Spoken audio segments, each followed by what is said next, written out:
Hello, and welcome to this channel. My name is Serafina, and I want to start by sharing something with you, something personal. I never thought I'd be telling this story. It's not easy to open up about it, but I believe there's a lesson here, and that's why I'm sharing it. Sometimes, the hardest stories to tell are the ones we need to tell the most. I trusted him. He was family, or at least I told myself. We'd always been close, or so I thought. We shared memories, moments, and a life together, which made me feel safe. He was my stepbrother, and like any other family member, I believed we had a bond that nothing could break. But one night, everything changed, and I've never been the same since. There are times in life when you think you know someone, think you figured them out, and then, in a moment that catches you completely off guard, you realize you've missed something important. You recognize the person you trusted isn't who you thought they were. That's what happened to me. That night it all came crashing down, and suddenly everything I believed about him, about us, was shattered. Looking back, there were hints, small things I should have noticed. A way he'd look at me sometimes, a touch that felt a little too long, comments that didn't sit right with me. But every time I pushed them away. I told myself I was overreacting. Family doesn't hurt family. But somehow, that's exactly what happened. Have you ever felt something was wrong but didn't know how to explain it? Have you ever ignored a feeling because you didn't want to face the truth? I didn't want to face it. I didn't want to believe that someone I was supposed to trust could be capable of doing something that would change everything. But then it happened. It was like waking up in a nightmare and I couldn't escape. I froze. I didn't know what to do or how to react. It was as if the world had stopped, and I was trapped in this moment that I couldn't escape. And in that moment, I felt like everything I thought I knew was a lie.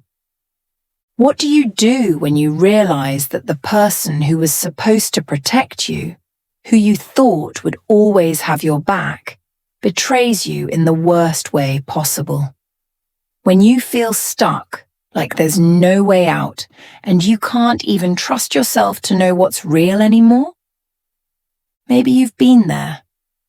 Perhaps not in the same way, but you've felt that sinking feeling, that moment where the ground disappears from beneath your feet, and you're left with nothing but confusion, fear, and uncertainty. That night changed everything for me, and now I'm left to pick up the pieces, trying to understand what happened, why it happened, and how to move forward. But I'll never forget how it felt to realize that the person I trusted most was capable of doing something that would haunt me forever. It felt like a dream at first, where everything falls into place. My parents, both remarried, seemed genuinely happy. We were a new family now, and it felt like everything was working out at the start. My mom, always the optimist, had found someone she could trust again. I'd never seen her smile as much as when my stepfather was around. And then there was my new stepbrother. At first, he was just another guy in the house. He was older, a few years ahead of me, but we got along fine. We'd watch movies together and joke around. It is the bond you might expect in a blended family where there's the awkwardness, but it feels okay. It wasn't a perfect setup, but it was good enough. At least that's what I kept telling myself. In those early days, I never questioned it. We'd hang out as a family, dinners where laughter filled the space between conversations. My mom and her husband would smile at each other, exchanging glances that made me think this could work. I started thinking of him as family, though it wasn't like we'd known each other for years. It was the little things, the shared glances, the way his presence was just there. Always a part of our day-to-day life. I wasn't used to that connection, but it felt normal. It felt like we were all supposed to be in this together. But then, something changed. Looking back now, I realize it wasn't one big thing that stood out, but a collection of small moments that should have raised a red flag. At first, it was how he'd compliment me. Those little things that were too personal. A casual remark about how I looked, about my hair, things that should have just stayed as passing comments. But they didn't. They lingered. Some moments felt off, but I pushed those thoughts aside, thinking it was just me being overly sensitive. Sometimes he'd joke around with me, but his jokes felt different, the kind that didn't quite sit right. But I told myself I was being paranoid. Wasn't I? I kept wondering, am I imagining this? Is it all in my head? But it kept happening. His compliments grew more frequent, his laughter a little too close. Sometimes I'd feel uncomfortable, but I dismissed it. After all, he was family. Family doesn't hurt you. But somewhere deep down, I knew something wasn't quite right. I wanted to believe it wasn't anything serious. I tried to push those feelings away and ignore the tiny cracks I felt forming, but it was hard to deny the unease that slowly settled in the back of my mind. And yet, I didn't act on it. I didn't speak up. You get a strange feeling when your intuition tells you something's wrong, but you don't want to face it. Every little thing seems fine on the outside, but inside, your mind is questioning every glance, every touch, every word that felt too long or too close. But I told myself that it was nothing. Just nerves. Just my mind running wild. The truth is, I wasn't sure what I was afraid of, but something in me was screaming that it wasn't just normal family bonding. Something in me was starting to feel trapped, unsure how to escape a situation that felt off but had no clear shape. And so I kept quiet. I pretended it was nothing. Maybe it was nothing. Maybe I was overthinking things. But I wasn't overthinking it. I didn't know it yet. I kept telling myself that I was imagining things. Maybe I was overreacting. After all, nothing had happened.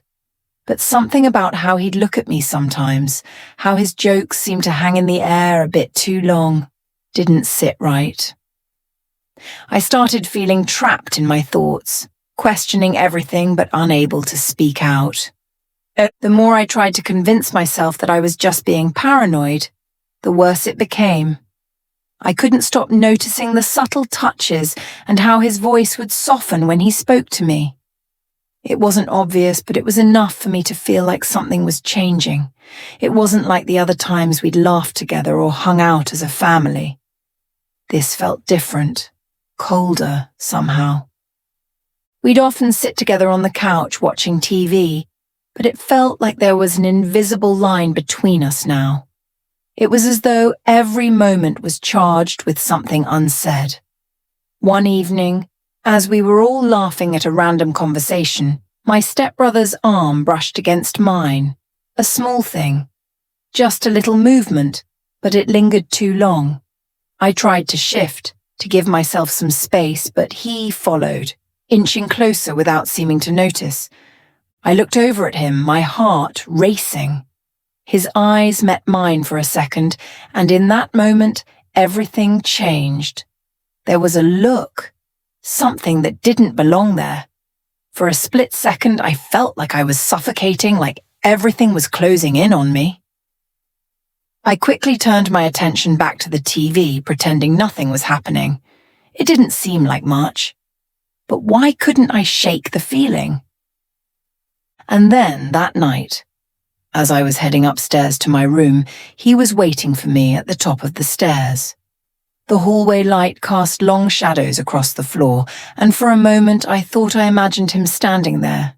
"Hey," he said casually, as if we were just two people talking. But his tone was different. I couldn't place it, but something felt off. "Yeah?" I replied, my voice shaky despite myself. "You look nice tonight," he said, his eyes scanning me in an invasive way. I felt exposed as if I wasn't the person I had been earlier that day. My skin prickled as he took a step closer. It wasn't the first compliment he'd given me, but the first one that made my stomach turn. I tried to laugh it off. "Thanks," I muttered, looking down at my feet, desperately trying to escape the feeling creeping over me. But he wouldn't let it go. "You always look nice," he continued, stepping even closer now, his voice lowering, sending a chill down my spine. "But you should wear that dress more often. You'd look perfect in it." My breath caught in my throat. I knew this wasn't normal. I knew this wasn't right. My mind screamed at me to walk away, to get out of there before something worse happened. But I was frozen, unsure of what to do next. Was I imagining all of this? Was I being dramatic, reading too much into simple words? "Good night," I said quickly, stepping around him and hurrying up the stairs, not daring to look back. My heart was pounding in my chest. That night I lay in bed, staring at the ceiling, trying to understand what had just happened.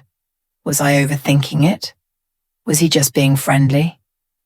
I wanted to believe that. I did. But my body, my instincts, told me something was wrong. I couldn't explain it, but I could feel it in every part of me. I stayed in my room that night, alone with my thoughts. The quiet was suffocating. My head spun with questions, each one worse than the last. Was I in danger? How could I even explain this to anyone without sounding paranoid? Who would believe me? I was just his stepsister, but that was the problem. We weren't just step-siblings, we were family. But at that moment, the family didn't feel like family anymore. Family wasn't supposed to make you feel unsafe. I couldn't push these feelings away any longer. The more I tried to ignore them, the more they grew. I had to face the truth. I had to confront what I was refusing to see. But I wasn't ready, still waiting. The next few days passed in a blur, each one more uncomfortable than the last. My stepbrother was around more often, and the things he said and acted seemed to grow bolder. I could barely hold on to the sense of normalcy anymore. Everything had shifted, and I couldn't find my footing. I wanted to talk to my mom about it, but how could I? What would I even say? I couldn't shake the feeling that I'd be making things worse, that maybe I had imagined it all. But deep down, I knew it wasn't my imagination. It was real. Days passed, but the unease never left. It settled in me like a stone in my stomach, heavy and suffocating. My heart would race whenever he walked into a room, and my thoughts would scatter. I tried to act normal, but I didn't feel normal anymore. I couldn't let on that I was afraid, but how could I hide it?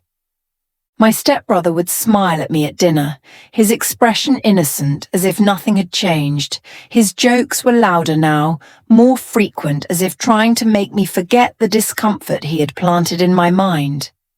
It wasn't just one moment anymore.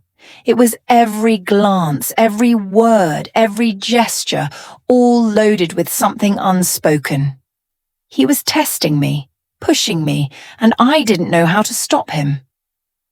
One evening, we were all sitting around the dinner table discussing the usual things: school, work, the weather. It should have been normal, but there was a quiet tension in the air. I could feel his gaze on me. I wanted to look up, to meet his eyes and see if the look was still there, but I couldn't. I couldn't let him see that I knew. My mother was at the other end of the table, laughing at something my stepbrother said. His charm was undeniable, and it felt like things were just like they used to be for a moment. But something in me knew better. It was all a show. The charm and laughter were just his way of keeping everyone in line, of keeping me from saying anything that might shatter the illusion. When dinner ended, I excused myself from the table earlier than usual. My mum asked if I was okay, but I just nodded, forcing a smile. I didn't have the words to explain. I didn't even know how to begin. That night, after everyone had gone to bed, I couldn't sleep. I lay in my bed, staring at the ceiling, my thoughts running wild. What was I supposed to do? How was I supposed to face this? Whenever I thought about talking to someone, the words stuck in my throat. What scared me the most wasn't just the fear of what might happen. It was the fear of not being believed. How could I explain it? How could I make anyone understand that the very person who was supposed to protect me, the one I was supposed to trust above all others, was the one making me feel unsafe? The next day, things took another turn. I had spent the entire night tossing and turning, figuring out if I should leave things alone. But every time I thought I could ignore it, every time I told myself it wasn't that bad, my body would betray me. I'd feel that dread creeping up again. And when I couldn't ignore it anymore, I finally decided to leave the house. I told my mom I was going out with a friend, a lie I didn't feel good about, but it was the only way to escape for a little while. I needed a break, a moment where I didn't feel trapped by the walls of my own house. I drove aimlessly, wondering where I was going. I just needed to get away, to clear my head. The car's engine was the only sound in the silence, the road stretching out in front of me like an endless path. I drove for hours, watching the night sky turn black to grey, the light creeping in as dawn approached. I do not remember exactly when, but I ended up at a small park with a few benches and a walking trail. Sitting on the cold metal bench, I let the cool morning air clear the fog in my mind. I had to figure out what to do. I had to stop pretending that everything was fine. But every time I thought about going home, about facing him again, my stomach churned. It wasn't until I saw a couple walking hand in hand down the trail that it hit me. The normalcy I was so desperately trying to hold on to was already slipping away. That kind of peace was something I no longer had. It was gone, replaced by a fear I couldn't explain. The guilt started creeping in too, gnawing at me. What if I was wrong? What if it was just all in my head? What if I was ruining my family and life just by acknowledging something that wasn't real? I left the park a few hours later and my thoughts were no clearer than before. But when I walked back into the house, the tension was almost unbearable. My mum was in the kitchen humming as she cooked dinner. Everything looked so normal. I looked at my stepbrother sitting on the couch watching TV like nothing had changed, but everything had changed. I didn't know how to face it yet. That evening, after dinner, my stepbrother approached me again. This time he was more careful, more controlled. It was like he knew I was trying to pull away, but something in his smile told me he wouldn't stop until I did exactly what he wanted. The question burned in my mind. How long would I be able to keep pretending everything was fine? His eyes locked with mine, a cold smile on his lips, and I realized then that he knew. He knew what was happening, and he was playing me.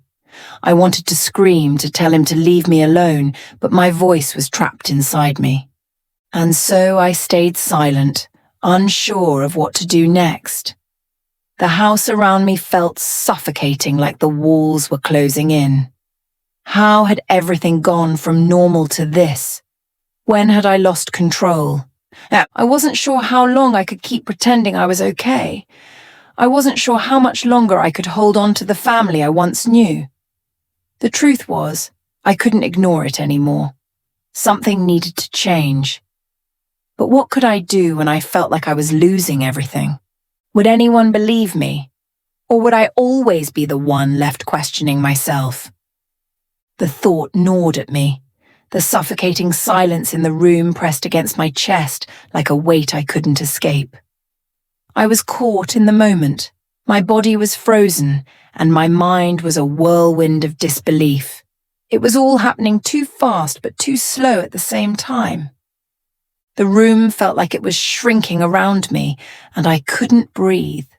Every passing second felt like it stretched forever, yet I couldn't break free. His presence was overwhelming, consuming me. His eyes, now dark and calculating, never left mine, as though he was waiting for something, an answer, a sign, or perhaps my compliance. I wanted to scream. I tried to run, to find my parents, to escape this nightmare that I couldn't quite understand. But my feet were stuck to the floor, and the terror paralyzed me. "I'm just trying to help you," he whispered, his voice cold as if trying to convince both of us. "You've been so tense lately. Just let go." His words hit me like a slap. Part of me wanted to shout, tell him to stop, and demand that he get away from me. But another part, the terrified part that doubted me, held me in place. What if I was wrong? What if I was overreacting, just like he always said? Was I imagining all of this? Could I trust my instincts, or was I being too paranoid, as he always told me? The doubts crept in, worming their way into my thoughts. I remembered when he'd brushed off my concerns, making me second-guess myself. "You're overthinking things. It was just a joke." Or, "You're being dramatic. Don't make everything a big." How had he done this? How had he made me question myself, my reality? I wanted to scream, but the silence wrapped around me like a suffocating blanket, keeping me trapped. I wasn't just stuck in this moment physically, I was stuck in my mind, trapped in the lies he'd fed me. Suddenly his hand moved again, a little too close and too intentionally. His fingers brushed against my arm, and this time, I didn't feel the warmth of comfort. I felt the coldness of his control. I recoiled, but he didn't move back. He leaned in even closer, his breath now hot against my ear. "You don't have to be scared," he murmured, his voice smooth but loaded with something I couldn't name. "You're just confused. You're stressed. You need someone to understand." I felt sick. Every part of me screamed, "No, this isn't right." But how do you speak up when gaslighted into believing your fear is just your imagination? When everything in your mind tells you that the one person you should trust has been manipulating you all along. Would anyone believe me? I wanted to fight back. I wanted to scream, to claw my way out of this, but something inside me, fear, shame, confusion, kept me in place. The logical part of my brain was trying to rationalize, to tell myself that this wasn't happening, that maybe I was blowing things out of proportion. But my body, my gut, told me otherwise. Every cell screamed that something was deeply wrong. The room seemed to spin, and I couldn't focus on anything except his eyes. Too intense, too invasive. He wasn't looking at me like family anymore. He wasn't looking at me at all like he ever had. This was something else entirely. The seconds dragged on, each one stretching into infinity. I wanted to run, to push him away, but I was paralyzed. He wasn't just physically blocking me anymore. He was blocking me emotionally, trapping me in my self-doubt. And then it hit me. The realization that had been so hard to face, but was undeniable. I had no way out. He had cornered me, not just with his body, but with his manipulation. I had no one to turn to. No one would believe me. And if they did, would they understand? Would they even care? "I know you want this," he whispered again, his voice low and insistent. It wasn't a question anymore. It was a command. The words stung. My entire body went rigid, fighting the urge to run, to escape. But where would I go? What could I do? I couldn't even explain what was happening without sounding like I was imagining things, without sounding crazy. At that moment, the reality of what was happening washed over me like a cold wave. I couldn't hide from it. This was a clear understanding. This wasn't just me being paranoid. He was violating something more than just my space. He was violating the trust I had once placed in him, and in doing so, he was dismantling the very foundation of my safety. I was trapped. And worse, no one would believe me. The moment I managed to escape, my mind kept replaying everything, over and over again. I couldn't escape it, even though I was physically alone. The coldness of what had just happened wrapped around me, suffocating every inch of my being. Was it my fault? I kept asking myself. Did I do something to lead him on? I couldn't make sense of it.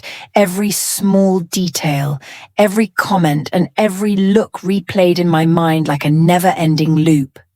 I should have said something sooner. I should have noticed the warning signs earlier. But I didn't. Why didn't I see it? The guilt weighed me down like an anchor, further confusing me. I couldn't shake the feeling that it was somehow my fault. What if I had done something, anything differently? What if I had said no to those lingering touches? What if I hadn't laughed off the jokes that made me uncomfortable? Was I just being naive? Did I want it? I didn't know what to think anymore. The shame that came next was overwhelming. It wasn't just about what had happened, but about how I had let it happen. I couldn't even look at myself in the mirror without seeing something I hated. How could I have let this happen to me?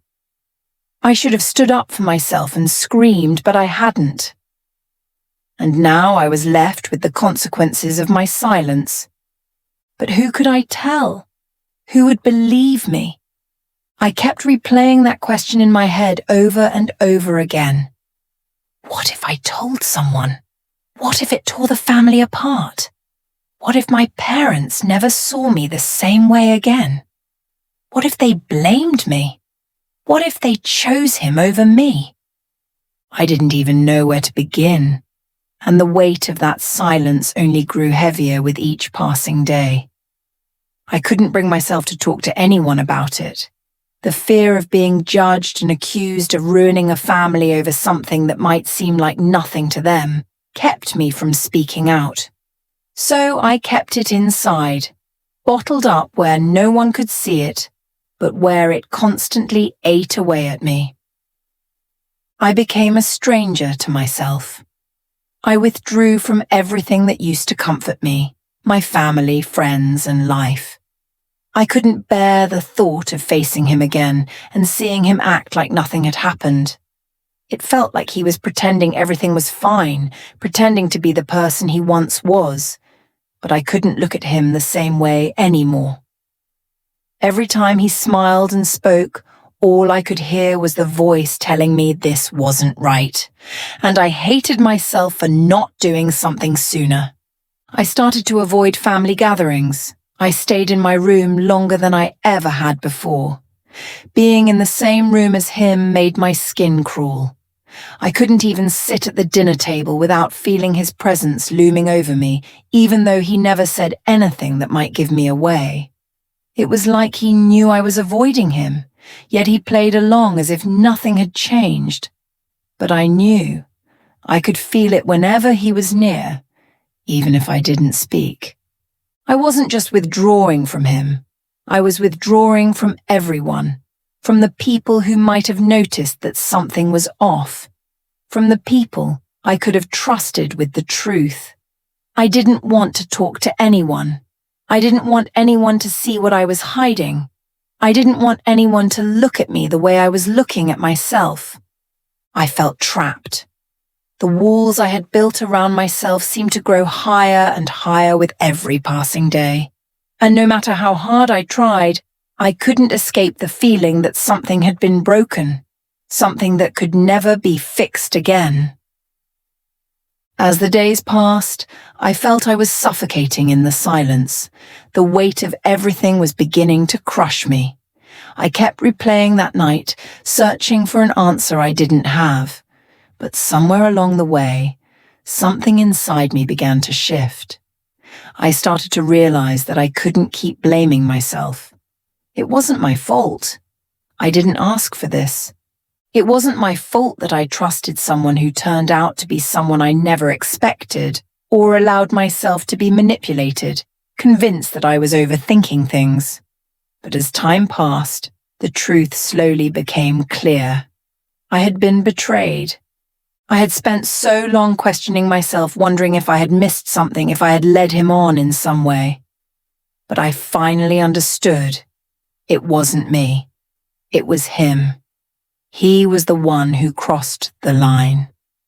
The realization didn't come easily. I wasn't healed, I wasn't okay, but I knew I couldn't carry the burden of guilt anymore.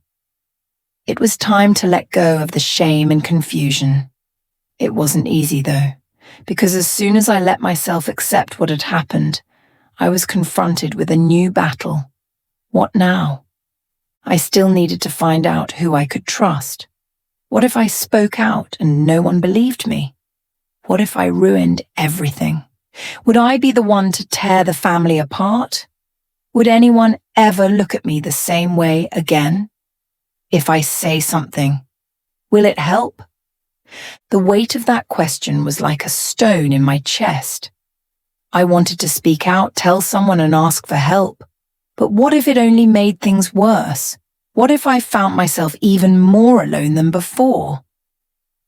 I didn't have the answers, and the uncertainty kept me paralyzed, unsure of the right thing to do. I was torn between the need to be heard and to tell my story, and the fear that speaking up would only bring more pain. But I also knew that I couldn't stay quiet forever. I needed to do something. And so I found myself standing at a crossroads. Should I reach out to someone? Someone I could trust?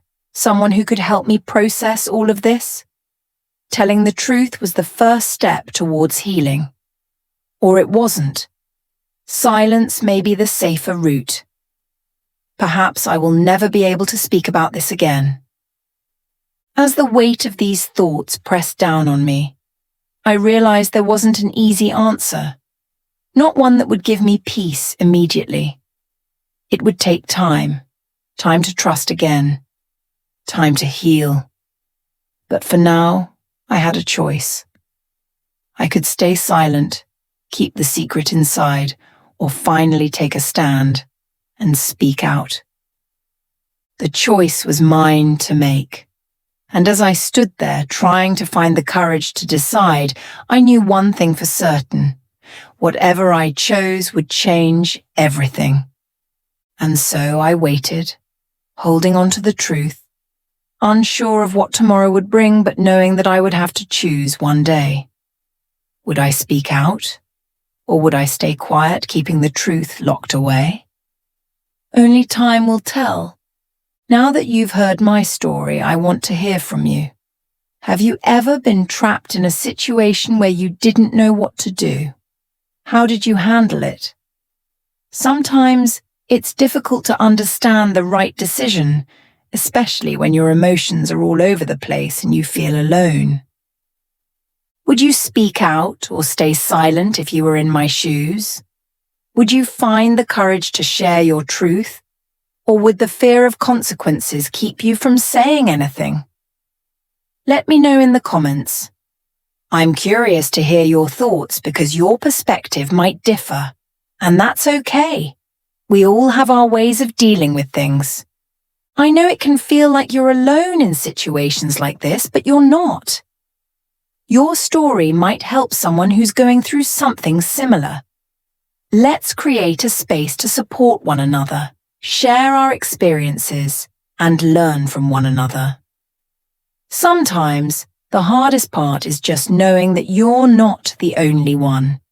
If this story resonated with you, if you felt connected to the emotions, the fear, or the uncertainty, please hit the like button. Please share this video with someone who might need to hear it. It may help them feel like they're not alone too. And if you haven't already, consider subscribing. I'll be sharing more stories like this one, and I'd love for you to be part of this community. Thank you so much for watching and for being here. Your support means more than words can express. Until next time, take care of yourselves and each other.